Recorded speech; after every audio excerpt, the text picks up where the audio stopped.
প্রিয় দর্শক শ্রোতা ভাই ও বোনেরা, আসসালামু আলাইকুম। 13 তারিখ মঙ্গলবার বাংলাদেশের আবহাওয়া এবং পুরো বেঙ্গল জোনের আবহাওয়া কিন্তু দেখা যাবে, এবং কলকাতা ভারতের কিছু কিছু অঞ্চলের কেমন থাকবে আবহাওয়া সম্পূর্ণ পোস্টটাই কিন্তু আজকে দেখা দেবো কোথায় কখন নাগাদ বৃষ্টি হবে 13 তারিখে আবহাওয়াতে, এবং ঝড় বৃষ্টি এবং শিলাবৃষ্টি সহ কিন্তু 13 তারিখে আছে। আপনারা অবশ্যই ভিডিওটি ধৈর্য সহকারে দেখুন, আর আমার এই ভিডিওগুলো যদি একটু ভালো লাগে তো অবশ্যই চ্যানেলটি সাবস্ক্রাইব করে পাশে থাকা বেল বাটন অন করে পাশে থাকবেন। এবারে আমি যদি বজ্র ও বৃষ্টি মোডে যাই তো তাহলে বাংলাদেশ সকালের দিকে যদি যাই, সকাল 7টা বা 8টার দিকে যদি যাই তো দেখতে পাচ্ছি যে ময়মনসিংহ, সিলেট এবং এই দিকটায় কিন্তু বিশাল আকারের বৃষ্টি রয়েছে। এদিকে বৃষ্টি অধিক পরিমাণে শিলাবৃষ্টি সহ ঝড় কিন্তু সাথে থাকবে।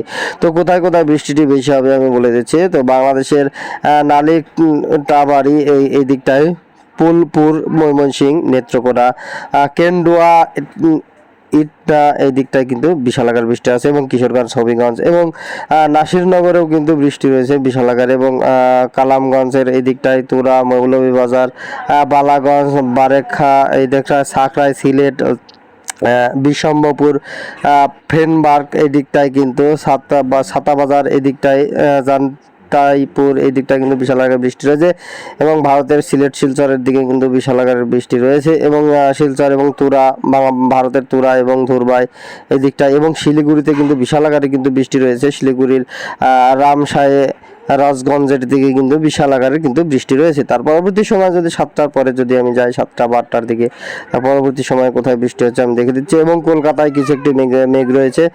কলকাতা, শ্যামনগরের এই দিকটায় বাংলাদেশের এবং হলদেবাড়ি দিকে হালকা একটু বৃষ্টির ঝাঁকানি দিবে, এবং কুমিল্লা এবং বাংলাদেশের খাটিকছড়ি এই দিকটায় কিন্তু বৃষ্টি রয়েছে। তার পরবর্তী সময় 9টা, 10টার দিকে যায় তো তাহলে আবহাওয়া কিন্তু পরিষ্কার থাকবে।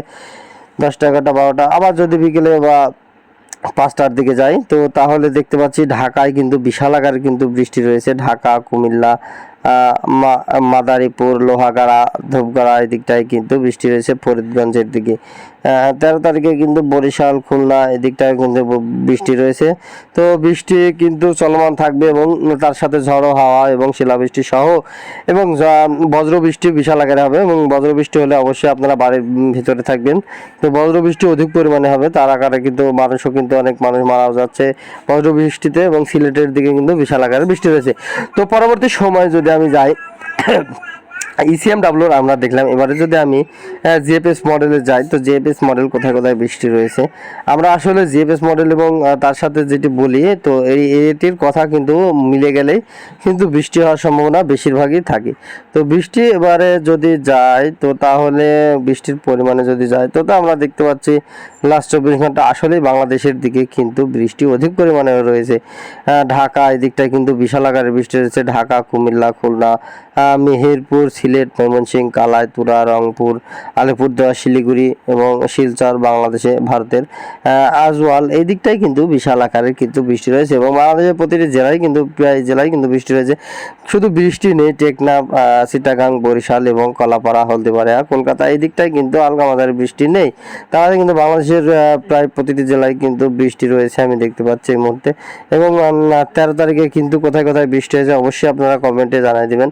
এবং তাপমাত্রা কেমন থাকবে 13 তারিখে আমি দেখাই দিয়ে দুপুরের দিকে যদি যায় 2টার দিকে তো রাজশাহীতে কিন্তু 44 ডিগ্রি সেলসিয়াস তাপমাত্রা পড়ছে, তার মানে অধিক পরিমাণে কিন্তু বৃষ্টি পড়বে 13 তারিখ থেকে। এবং ভারতের কাটোয়া, শিলিগুড়ি, নালহাটি এবং দুর্গাপুর, বর্ধমান এই দিকটা, আরামবাগ এই দিকটায় কিন্তু বিশাল আকারে রৌদ্র তাপমাত্রা পড়বে।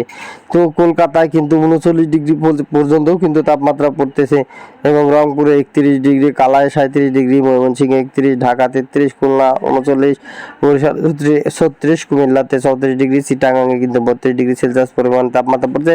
সিলেট, শিলচরে 28, 29 এবং তুরাতে 29 ডিগ্রি, এবং রংপুরে কিন্তু 31 ডিগ্রি কিন্তু সেলসিয়াস তাপমাত্রা। এবং বায়ু যেটি আমি দেখি বায়ুর ঝাপটা, এবং যদি এই যে একটি বঙ্গোপসাগরে থেকে যেই ঝড়টি তৈরি হচ্ছে 13 তারিখে তো অবশ্য আগামী দিনে দেখে নেব যে আসলে এই ঝড়টি কোন দিকে যায়। ঠিক আছে, তো 13 তারিখ, 14, 15 তারিখেও যদি এই ঘূর্ণিঝড়টি তৈরি হয় তো তৈরি হয়ে কোথায় যাবে আমরা সামনের দিনগুলোতে দেখে নেব। তো আপনারা এরকম নতুন নতুন ভিডিও পেতে অবশ্যই চ্যানেলটি সাবস্ক্রাইব করে পাশে থাকা বেল বাটন অন করে পাশে থাকুন। ধন্যবাদ।